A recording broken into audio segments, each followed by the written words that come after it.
to another edition of Two Guys and a Chainsaw. I'm Todd. And I'm Craig. We are 3 into our month of don'ts.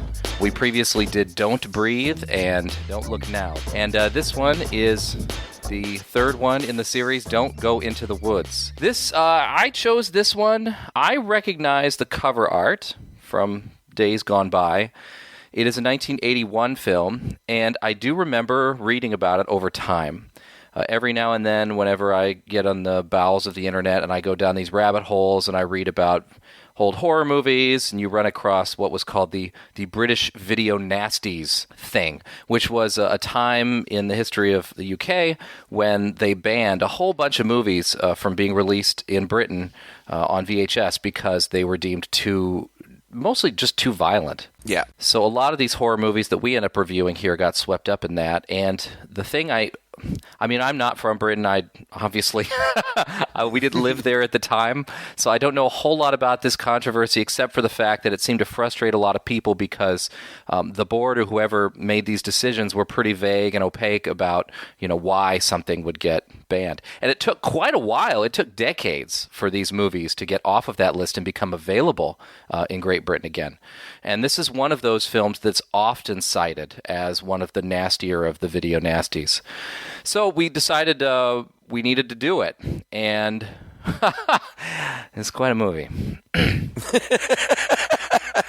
Wow. That's saying something. I have to say, Craig, I'm just going to go out on a limb here and say this could very well be the worst of the worst films that we have reviewed so far. It's pretty bad. I'm really racking my brain to find a worse movie.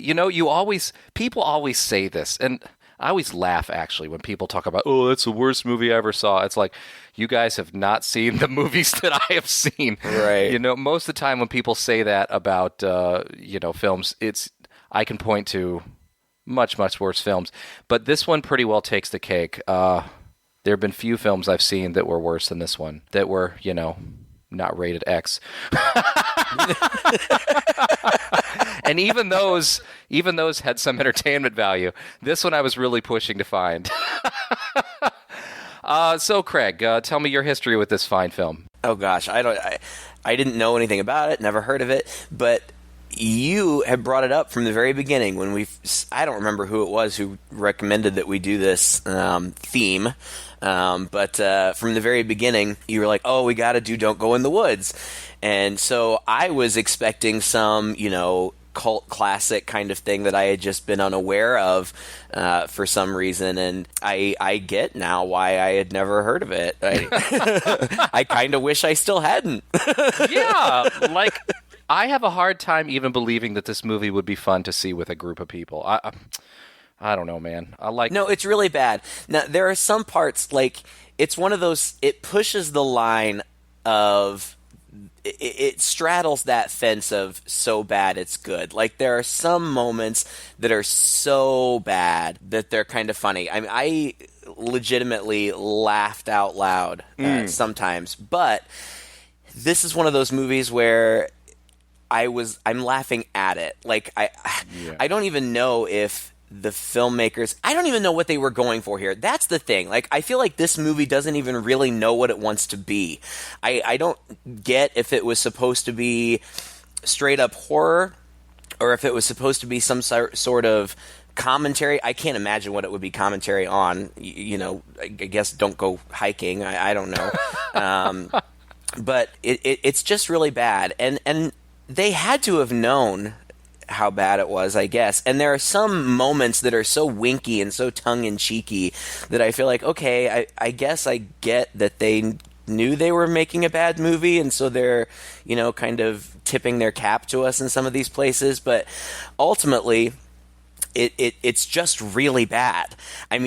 There's really not much to be said for it. Now, what I will say is, so the first half hour I watched on my lunch break at work, and I watched it on YouTube, and the video quality was so bad that it made it almost unwatchable. and I was not looking forward to finishing it. Like, I was dreading finishing it. But when I was at home, I used the link that you had sent me, and it was a much better transfer. The picture was much better, and that made it a little bit less painful to watch. Not a ton.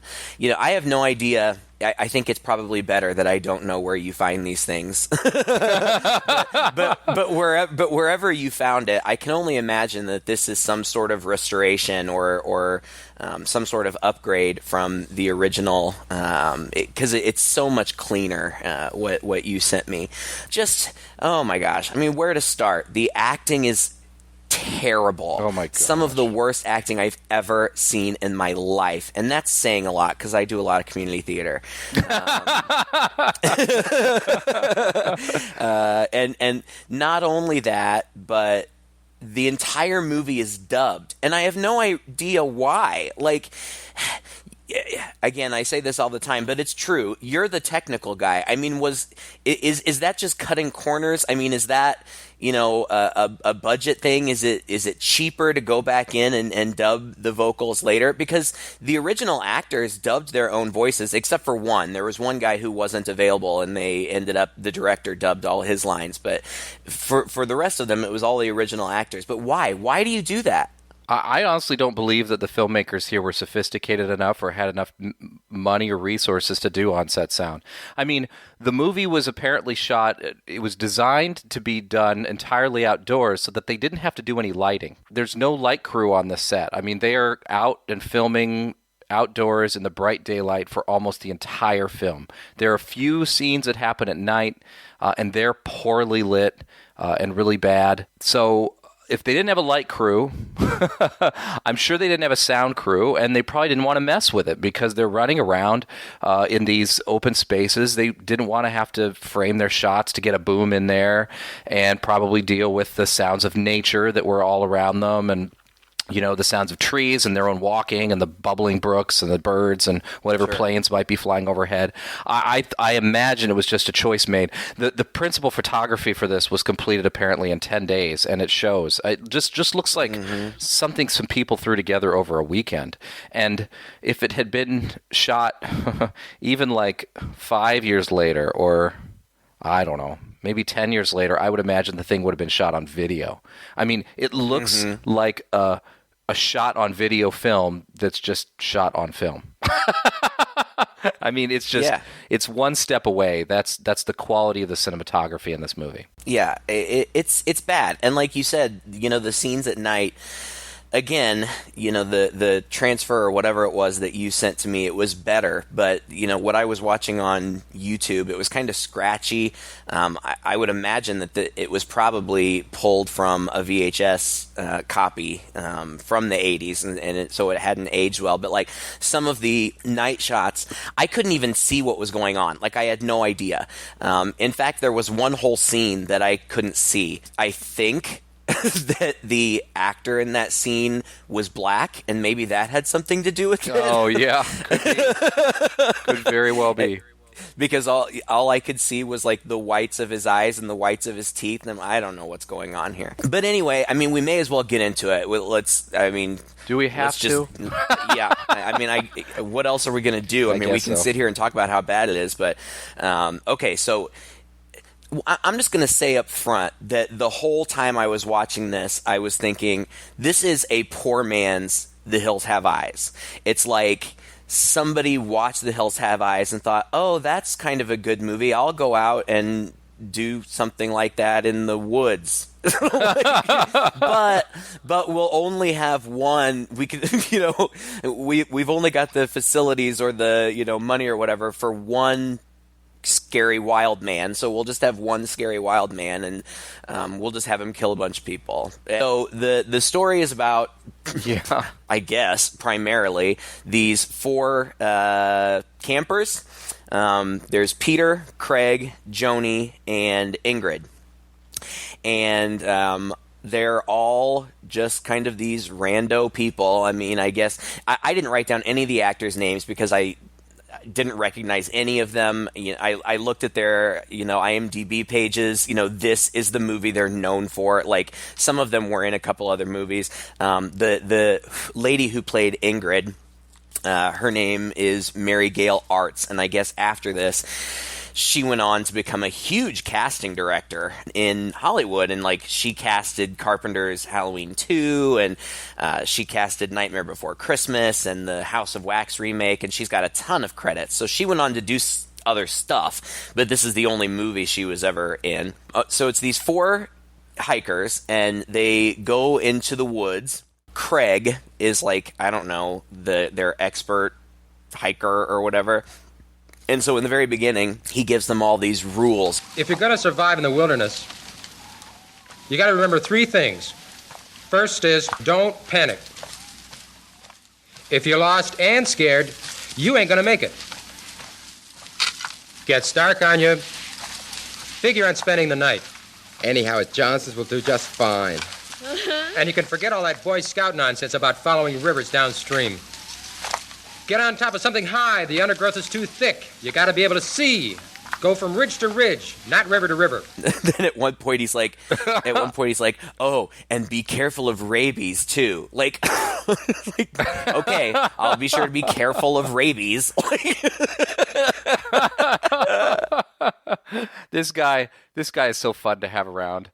All he does is spout these bits of stupid wisdom at them, and I just wanted to punch him in the face. Yeah. He's super annoying. After about 3 minutes. Never go in the woods alone.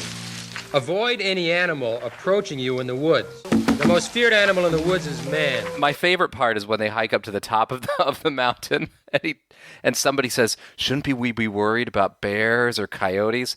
And his bright, brilliant advice is, Ingrid, no animal in its right mind is going to bother us. Yeah. Like what? If you say so. This is the guy who was telling you not to go into the woods alone, and now he's telling you, don't worry about wild animals. Right. It'll be fine. You cannot go much further, though, without commenting on how horrible the music is. Mm-hmm. As soon as the title sequence came on, I thought, is this a freaking joke? Oh, you knew it was going to be bad because the title sequence is so bad. And it, like, the opening credits look like end credits. Like, in fact, the opening credits are longer. Which is a shame because that horrible title music has to extend all the way across it. Uh-huh. And it doesn't get any better as it goes on. And then, but before we even see the hikers, it's just random people in the woods getting killed. Well, and that's There's like a woman running. Oh, and that's the other thing. It's so funny about this movie is like, this is not some, deep backwoods area that we're talking about. Like, this is apparently like the most popular tourist attraction in this area because it is just teeming with people, like people everywhere, and like Midwestern couples in their tracksuits, hikers in their little shorty shorts and headbands, a girl on roller skates at one point. Like, what? Why? Like, why are you on roller skates in the woods? I don't understand. Roller skating on a trail down in the woods. Yeah, a bird watcher. Like that couple that looks like they're like visiting Las Vegas or something. And then towards the end, there's a big fat guy in a wheelchair who, like, it just cuts back to like 20 times trying to make his way up this hill, and like he's just grunting like, like, all alone. There's lots of grunting in this movie. That's true. It's weird. This I don't know. State park, I guess, just has tons of people in it, and this crazy wild man who you don't see for a while. Like, they kind of try to make you wonder who the killer is, what's going on for a while, and I don't know, maybe it could be a bear, who knows, because like, the first slashings and things are, you just kind of see the aftermath. You don't really see what's going on, but eventually it's revealed to be like this wild man of the forest, and I don't even know how to describe him. He's got like this headpiece on that's got like these beaded ropes that hang down in front of his face, and yeah, it's like Hagrid went to a Renaissance festival. Yeah, also mixed with the dude from The Revenant. I mean, kind of. It's just a stupid outfit. Yeah. It's like you went to Walmart at Halloween time and bought a caveman costume and then rolled around in the dirt for a while. Like, Yeah. it's, I don't know, it's just dumb. These woods are right outside of a town, and Yeah. this wild man lives in this cabin, which apparently is not hard to find, and as it turns out, the police know it's there. Like, what? Like, I don't even.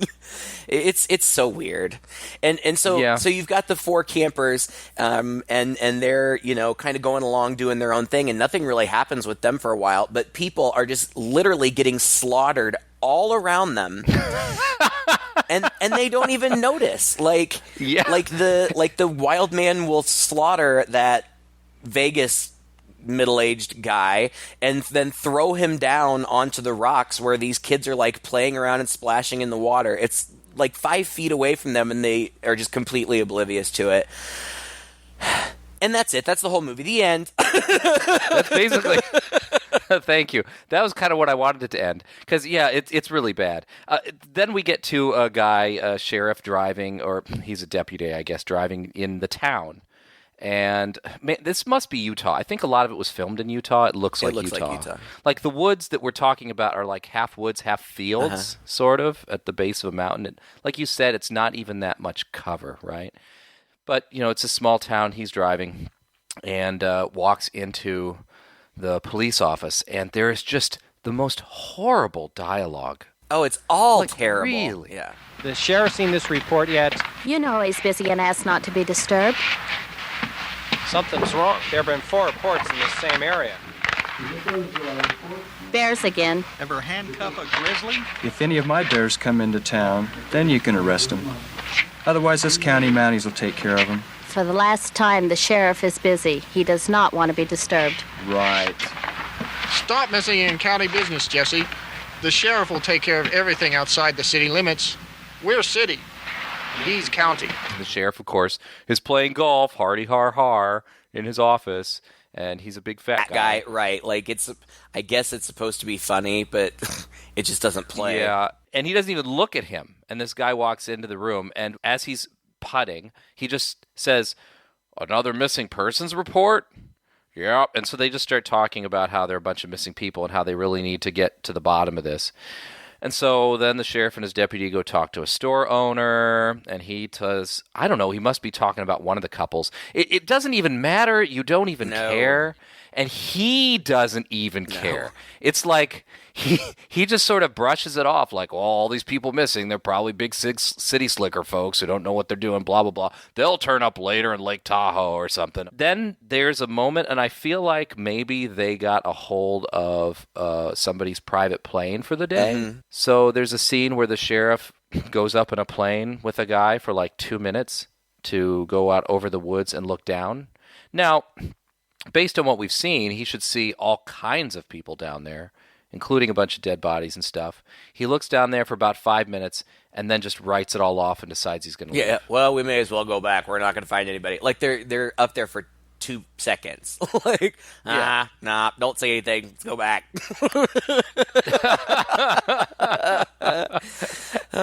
And then it's nighttime, and these people, they talk about how they're like hiking to a cabin, but they can't quite find it, and so they decide they're going to camp for the day. But then as the movie goes on, it seems like they camp like 2 or 3 times. I guess 2 or 3 days are supposed to be passing in all this time, and they really don't even care about finding the cabin anymore. I guess. But anyway, the first time they do, we get this campfire scene. This campfire scene is supposed to be one of those typical know-it-all Craig, I think, is telling a spooky story to the others. But I don't know if they lost the footage. They did. Or what happened? Oh, okay. Is that it? Yeah. Because there's no shot of Craig whatsoever in this. It is so awkward. It's entirely close up on 2 of the other characters as they sit and listen and react to his story, which goes on for like almost, 5 or 6 minutes. And it's not even just that, but it seems like they had to blow up the film. Like they had to zoom in on these 2 because it's extremely grainy and it just looks a little blown up. It's terrible. It's terrible. And there's no point to it. There's no blah. Well, I guess there's a point in which, we're freaked out or something, but It's just like they're trying to check these boxes Yes. of what you find in a horror movie, and that's one of the things they had to squeeze in. So, that, by God, even though they don't have half of the footage for it, and it looks really terrible, they're going to squeeze it in anyway. So they do. Well, and the 4 campers, they're just so blah and boring. Like, you don't even care. And listen, I hate to be superficial, but, you know, in these types of movies, at least usually you get to look at some pretty people. And, like, these people aren't even pretty. I mean, like, Yeah. Peter, one of the guys, like the kind of bad boy one who gets mad all the time. I mean, he's pretty good looking, I guess, but the rest of them are just very average type people. And folks, I'm a very average type person, so it's not like I'm, you know, it's not like I'm sitting in my ivory tower looking down on people. But both of the girls have really super short hair, like. At first I wasn't even sure if they were men or women, and Craig is ugly, and I can say that because that's my name. So That makes it all right. there's Sure. my self-disparaging moment for the day. But my favorite parts, and that's throwing that word around very loosely, are the scenes of just random people getting killed. And of those scenes, my favorite one is when they cut to this, like, it's like a great big VW van, and, you know, we see it from the outside, and the lights are all on inside, and then we go inside, and what we see is, like, a velvet painting of Farrah Fawcett on the ceiling.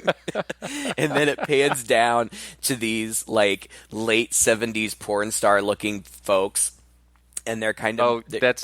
That's too kind. They're like bad people porn, could not get bad 70s. cast in a porn for the life of them, I'm afraid. Oh gosh. But anyway, they're like kind of making out like in the bed, like in this van or whatever. And their names are Cherry and Dick. And and Cherry's like, Dick, it's just not perfect. Oh, baby, we'll work it out. Come here, baby. Come here. Cherry, you're the most beautiful thing that ever came into my life. Oh, Dick. I don't know, Dick. I just don't know, Dick, if this is gonna be the right time, Dick. And he's like, and then she sees something outside, and she's like, Dick, what is that, Dick? And so he's like, well, I don't know, but I'm gonna protect you. And he like pulls a gun out of a little safe or something, and he walks out in the woods, and you know, we see him walking out in the woods a little bit, but you know, not for very long before he just gets attacked and killed. But then Cherry is just standing like in the door of the van, and for at least 30 seconds, Dick? Dick? Dick, Dick, are you out there, Dick? All night long last night. That's as much dick as is in this movie. And there's a lot of dick. There's a lot of dick in this movie. There are no... you know, I haven't cared about seeing any nudity in a movie since, you know, I was a teenager. I have to say in this movie, I wanted it so badly. Not because anybody was attractive, but because I thought, well, surely they're checking that box too. I mean, somebody's going to take their top off. And I was just wondering who it was going to be. I was almost placing bets with myself, you know, and not a single bit of nudity in this film. No. But so then somehow the madman, who we still haven't seen yet, but somehow he rolls the van down a cliff. Like, how is that even possible? Like, this one guy just pushed the van over, and like it rolls down the hill, and it blows up at the bottom.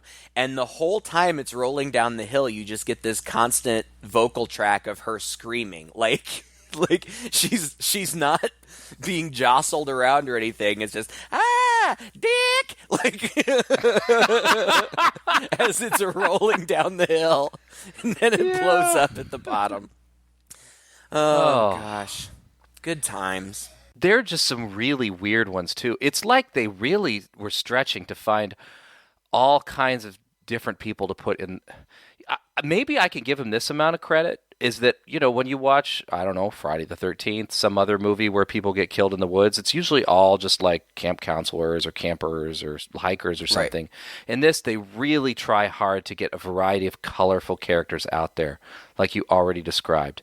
A random dude in a wheelchair, some roller skater, and then we get a painter, some plein air painter, who I think is a woman? Yeah, it was a woman. Who has set up a little camp out there and has a little girl bouncing around in a swing in this tree who doesn't talk and who's, I don't know, 5 or 6 years old. No, 2 maybe. 2 or 3. Yeah, you're right. 2 or 3 is bouncing around in this thing and eating a bar of chocolate while this person is painting a building out in the woods. So, I didn't make a hell of a lot of sense. That's funny. They were kind of trying hard not to show the painting, but they couldn't help do it. And it's like, that is a building. And what did she just likes to go out into the woods for inspiration, but she paints from memory or a photograph or something. And this person gets killed against her thing. And then I think they're trying to build this tension, like what's going to happen to the girl, and the girl disappears. Shows the swing, and she's gone. I only bring this up because there's going to be an amazing twist. Right. Oh gosh. And then so the four campers, and it, like you said, it's all these random people that get killed in these random moments, and it's true, it totally is. And I read that all of those scenes they filmed on the weekends with either the crew or like friends and family who they could con into doing this, and they filmed all of these pre-production. And so I have a feeling that they just filmed a bunch of kill scenes, and they're like, we'll stick them in somewhere. Like, yeah, it doesn't matter. All these people who totally regret it years later, but it's just filler. It's really just filler for the movie, and they're not even suspenseful. No, I mean. Well, and that's the thing, when you do this, I really kind of got to thinking about it. I was like, why is this so boring? It's because even in the most high body count slasher films, they try to do a little something to introduce you to the characters before they off them, And in this, it's just, I see some random guy watching some birds, and he gets killed. And this random person's painting, and then she gets killed. You don't care. No, and they're not killed in creative ways at all. Like, they just get hacked with a machete, and, like, they'll just be doing their thing, and then all of a sudden, hack! Later, there's a bunch of blood, and they're dead now. And it is really bloody. It is bloody, but that's all. It's not gore effects. If it gets in close on something, they might have a torn up shirt with a bunch of blood all over. Right. But you can tell they couldn't afford to even throw, I don't know, some pig intestines or no, it's whatever barbecue sauce, literally. Barbecue sauce and red food coloring is what I read they used. Oh, jeez. A lot of it looked so fake, especially when it got up close. It looked, because maybe the thickness. It must have been the thickness. I don't know. It looked like red paint to me. Yeah, I mean, it's very red.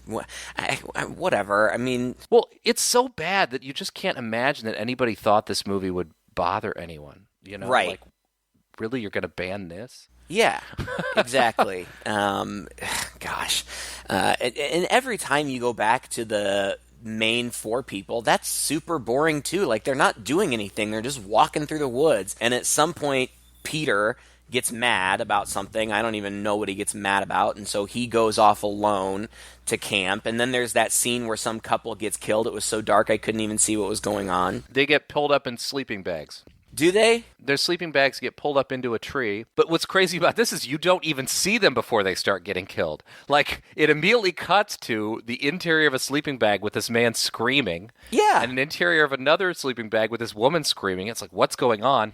And then their sleeping bags get hoisted up into these trees, and they get whacked a bunch of times. That's what it is. Like, I saw none of no that. Setup for that. Yeah. Well, it was one of those few night scenes, and unless you had a good transfer, you absolutely wouldn't see any of it. It wasn't well filmed anyway. And then there's also a bunch of really lame-ass jump scares. Like, there'll be spooky, music, if you want to call it that. But and then, somebody will just step into frame. Like, oh no, scary. Okay, and so then Peter's off by himself, and it's daytime again, and like I feel like he's watching the rest of them like play in the river or something, and he sees this fisherman get killed. Like, I guess this wild man of the forest like sets traps or something, and like this bear trap like swings out of a tree or something and gets this guy's face.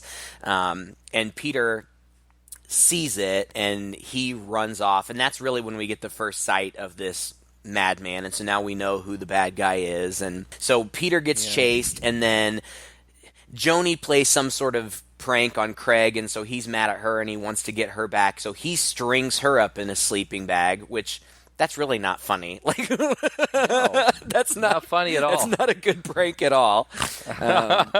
And then he's just like running around taunting her, and she like rips a hole in the sleeping bag so she can kind of see out, and she's like, "Craig, I think there's somebody else out there," and he's just like running around taunting her. The monster is here.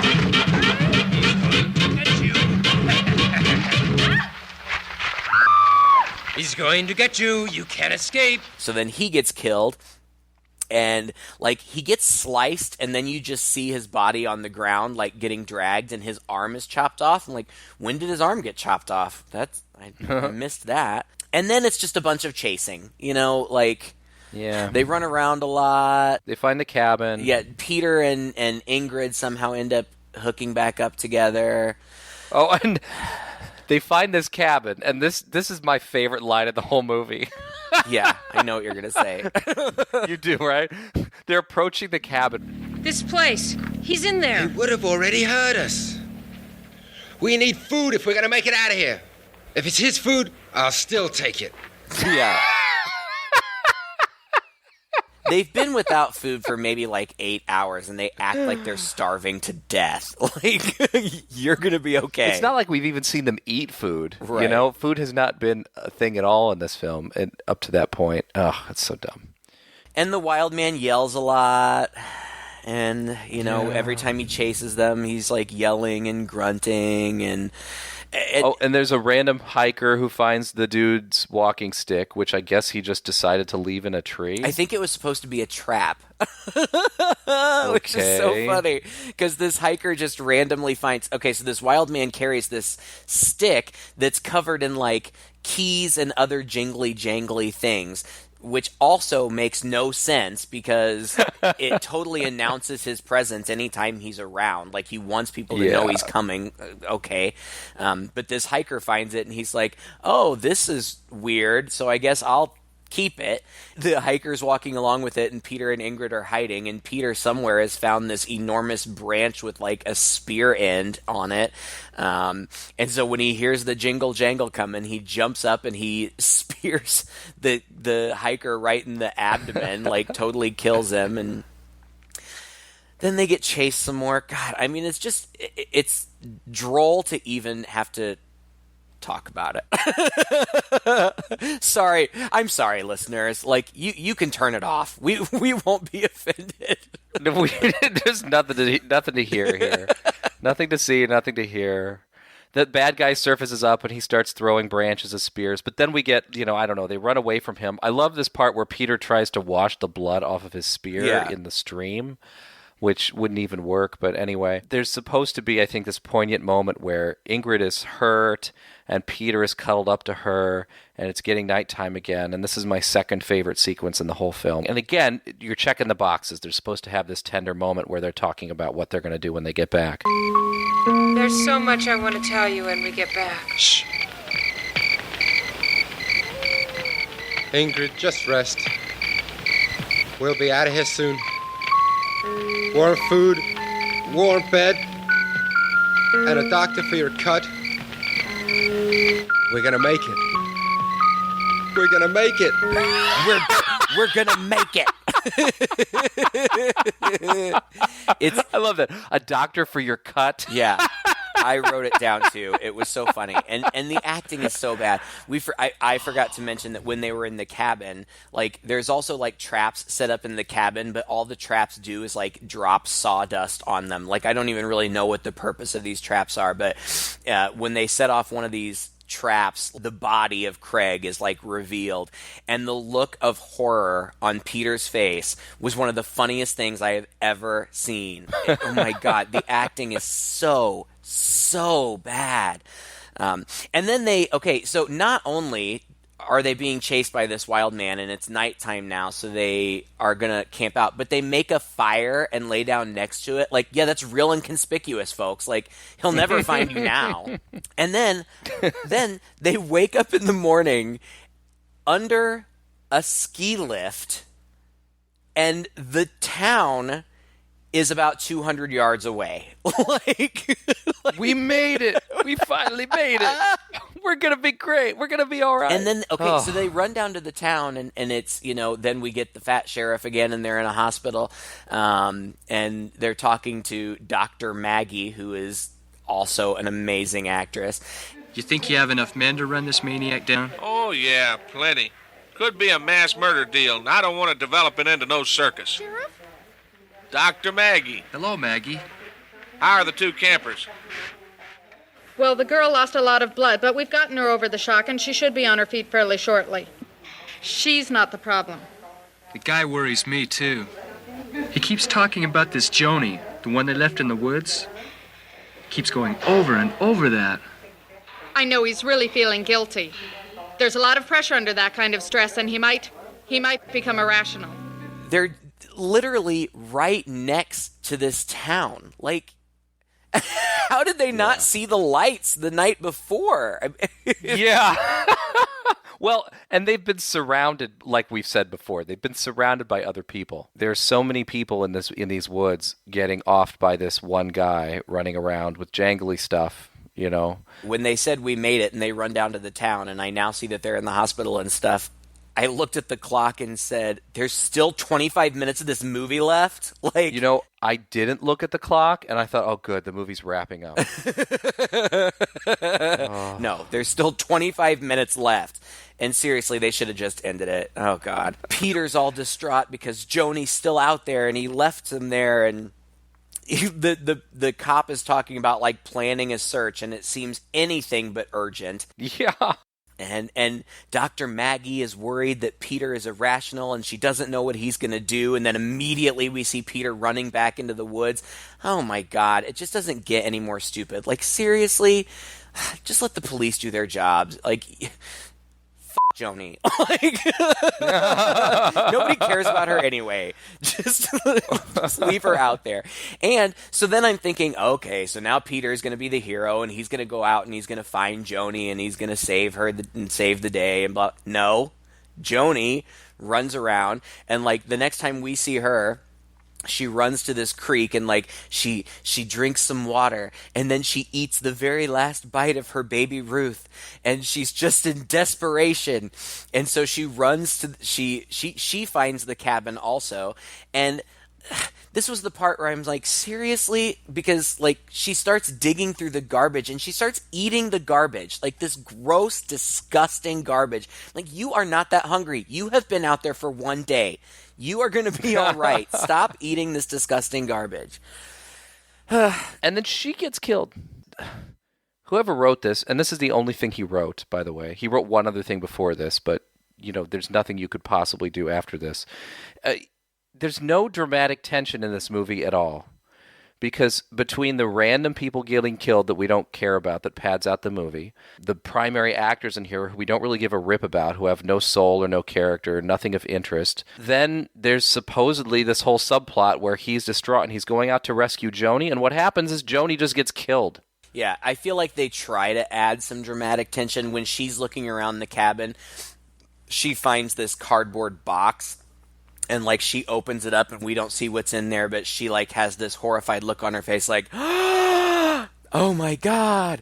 But then the bad guy just comes in and, like, he literally walks in right behind her looking like, oh, Jesus, I'm at work. Can we just get this over with? Like he's just standing there, like he's not really menacing at all. And like she runs into this room and she's trying to break out of a window, but it's chained. And he just kind of saunters up behind her and starts hacking her up with a machete. And it's lots of blood. But like you said, it's really just, they went in and cut up her T-shirt between takes and then splashed her with a bunch of barbecue sauce. And I thought we were going to get to see her boobs, but we didn't. No. Not that I was anticipating it as much as you were, but again, I was just expecting it, you know? Right? Yeah. And yeah, so then she's dead.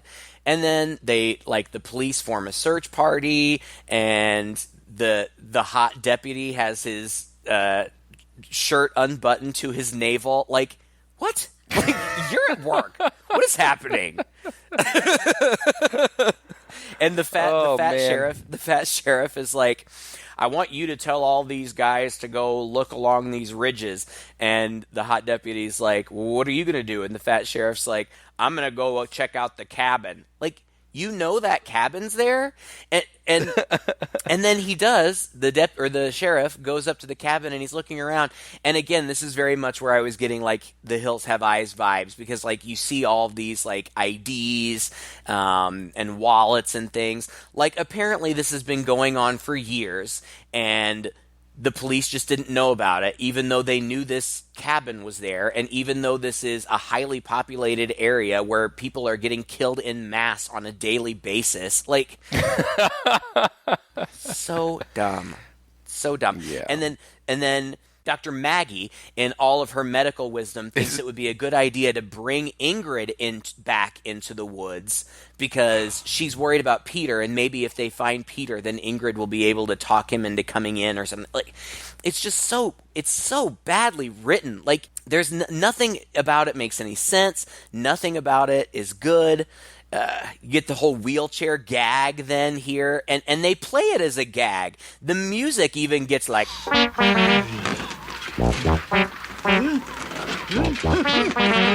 like it's supposed to be funny, like, and they keep cutting back to it, and it's just this fat guy trying to wheel his way up a path in the woods. And they cut back to it, like, I would say at least 3 or 4 times. At some point, he falls out of his wheelchair, like, ha, ha, ha, fat guy fell out of his wheelchair. But then he finally gets up to the top of the mountain, and it's like he's looking over this beautiful view, and his head gets sliced off with a machete. That's it. Like, like, we literally spent 5 or 6 minutes with this guy just so we could get a split-second shot in the dark of his head getting sliced off in a totally unconvincing way. And then, okay, God. And then, so talk about the end. All right. So basically, Ingrid disappeared. Big surprise there. And all the whole posse is looking, blah, blah, blah. They're pretty terrible at this. Peter's running around in the woods. He has his spear back, I guess. Yeah, or another one. Apparently this forest is littered with spears. And he is wandering, like, through the field. Not even the woods. It's like this field area. And he stops to sand it down and immediately gets attacked by this fat guy again. And then Ingrid suddenly shows up, and she runs in. And so there's a whole scene between them. Finally, I think the fat guy's got Ingrid down. Peter ends up with his spear. He tosses it at the fat guy. He goes down, and they sort of think he's dead. And so then they embrace. They have this very stereotypical 12 feet away from the guy laying on the ground. They decide they want to make out. Yeah, and they found an excuse for him to get his shirt off. Yeah. Oh, it's terrible. It's so bad. And then the camera pans down, and look, this guy's gone. Surprise. And then he appears again, and then they stab him to death. And the way they stab him, this guy, oh, and it looks so fake too. This big guy is laying on the ground, and he must have like a metal plate under his shirt and a bunch of blood splatter all over him. Yeah. And the two of them, Peter and Ingrid, Peter has like a machete or his spear, and Ingrid has a spear or something, and they just stab repeatedly into this guy. But it doesn't even look like they're stabbing. It looks like they're stabbing some plate underneath his shirt. It's like he's laying under a box. Like it's like his feet are sticking out of one end of it, and the upper part of his torso is sticking out of the other. And you can see it. Like, it doesn't even look human shaped. Like, it's square. And when they're stabbing him, it's not whatever they're using, whatever utensils they're using, it's not penetrating anything. Like, they're obviously like, and I don't even know if they did this intentionally, because everything was dubbed. It sounds like they're hitting a box. Like, it doesn't even sound like they're stabbing somebody. Like, you can hear You can hear the things hitting like wood. And the cops and stuff just stand there watching them while they stab this guy for a minute, and the upper part of his torso and his feet are just like wiggling, like, stop stabbing me. And you know, I don't know, like, if they're trying to be funny or what. Another thing, you know, all this, we keep talking about these spears and things, like, both the wild man and the hikers can just pick a stick up off the ground and lightly toss it, and it immediately becomes a deadly weapon and will impale anyone. I mean, these are expert spear throwers, apparently. I love that. I love that scene, though, like what you're talking about, when the wild man's up high and he's tossing the spears down at them, and the one gets Ingrid. Like, he tosses them, and they're like flipping in the air. Yeah. They're like so light, and they're so poorly tossed. They're just like, the guy couldn't even throw a football, let a spear. Right. but everyone that touches her causes like this horrible wound. Oh my God, it's so silly. And so then the cops and the search party just stand there and watch while they spear this guy to death, and then Ingrid and Peter kind of walk off together, and the cop says something like, I feel like it was supposed to be poignant. Sometimes makes you kind of wonder. Cute couple. And then they walk off. Peter and Ingrid just walk off together. And then here, the big twist is that the wild man had that box that Joni had seen and been shocked by. He's brought it out into the woods for whatever reason, and he sat it down before he gets killed. And we see that what was in the box was that baby. He had stolen that baby. And the baby is sitting there, and it's got like a little hatchet, and it's like hitting the ground with the hatchet, and it's just sitting there. And Ingrid and Peter leave, and the cops all leave, so I guess we're left to just imagine that this baby is just left in the forest by itself. Maybe it will become a wild baby of the forest. Who knows? And then the only redeeming part of this movie, they roll the credits, and the end credit song is amazing. Oh my goodness, is it ever? Don't go out in the woods tonight, you probably will be thrilled. Don't go out in the woods tonight, you probably will be killed. There's a friendly beast who lurks about and likes to feast. You won't get out without being killed and chopped up in little pieces. I don't even know who wrote it, but whoever wrote it as a joke about the movie. But the director liked it so much that he used it over the end credits, and it's funny. Like, if you're interested in this movie, just go to YouTube and see if you can find this song and listen to it, because that's good enough. Like, it talks about a wild man in the woods and how he might kill you. That's all you need to know. Like, usually I try to be optimistic, and I try to be positive, and I try to find something positive to say about these movies. Like, well, it was campy, but it had heart, or, you know, they really were ambitious and they tried. It just didn't work out very well. No, I don't know what these people were thinking. It's just bad. It's awful. Don't watch it. Don't waste your time. It's a terrible, terrible movie. Movies like this just depress me. You know, it's like, I feel like I've done so much better work, and somebody's making money off of this. I can't imagine. I mean, why do we know about this movie? Did it do well? Like, does it have a cult following? No. Like, I didn't. I think just video, you know all these really crappy movies. Yeah. They were released on video. They went to the rental market, and they, had a kind of like, people ended up renting it because of the box cover art, or maybe they made fun of it or something like that. But I mean, we're talking about it now.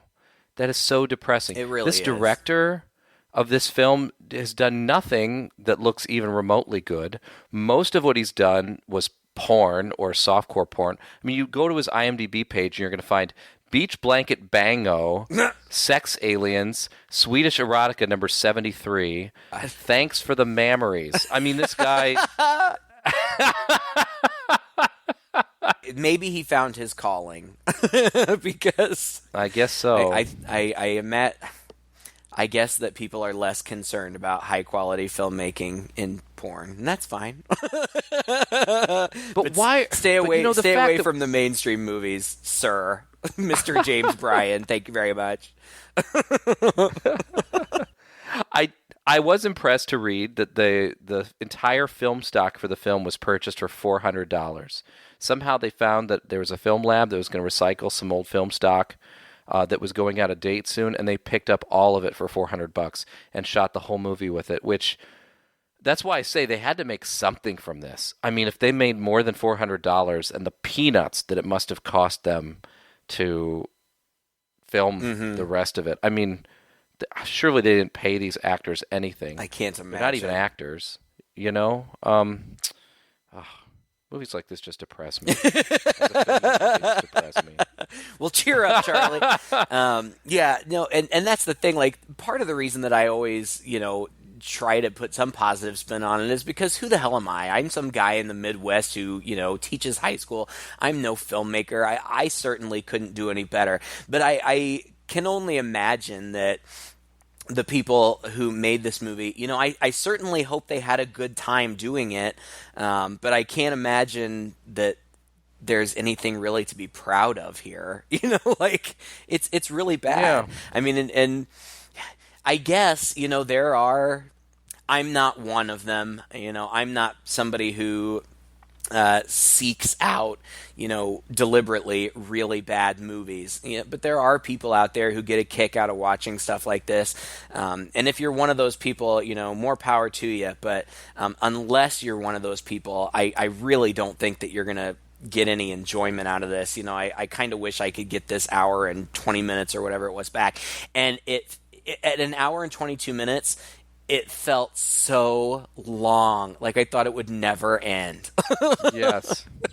I wanted it to end so badly. Oh, it wasn't even fun. Don't watch it. Don't even bother. Life is precious. Life is short. You could get attacked by a wild man in the woods tomorrow. You do not need to waste an hour and 20 minutes on this movie. Go, use your time more wisely. Go out into the woods, paint a building, enjoy yourself. but don't watch this movie. I think I could make a documentary called Don't Go Into the Woods.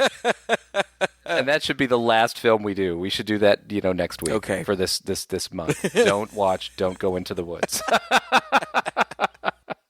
Thank you so much for listening. If you enjoyed this podcast, please share it with a friend. Just don't make them watch this movie. You can find us everywhere that you can find podcasts online, iTunes, Google Play, Stitcher. Also go to our Facebook page and go to our website at twoguys.red40.net, where we have much better films that we've talked about and much more interesting conversations than we had today. Until next week, I'm Todd. And I'm Craig. With Two Guys and a Chainsaw.